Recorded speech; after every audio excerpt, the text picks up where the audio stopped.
नागिन रिपोर्ट शामिल कंदासीं सिजावल खां। सिजावल रिपोर्ट इमदाद पठान।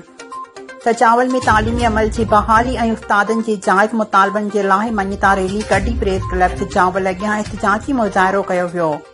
सीनियर उस्ताद निसार मेमण ऐं रमज़ान बागल जी अॻवानी में उस्तादनि हथनि में बैनर ऐं प्ले कार्ड खणी एहतिजाज कंदे चयो त सिंध में तालीम खे हथ वठी तबाह कयो पियो वञे। गैर ज़रूरी तौर तइलीम इदारा बंदि करे मासूम शागिर्दनि सां गॾोगॾु नौजवाननि खे तालीम खां महरूम रखियो पियो वञे।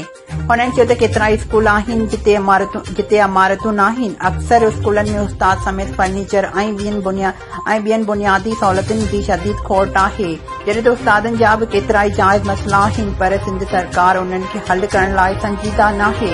उन्हनि मुतालबो कयो त हिकु क़दम तालीमी इदारा खोले तदरीसी अमल बहाल करे उस्ताद रेगुलर करे कानून मुताबिक़ तरक़ियूं ॾेई उस्तादनि मां बेचैनी ख़तम कई वञे।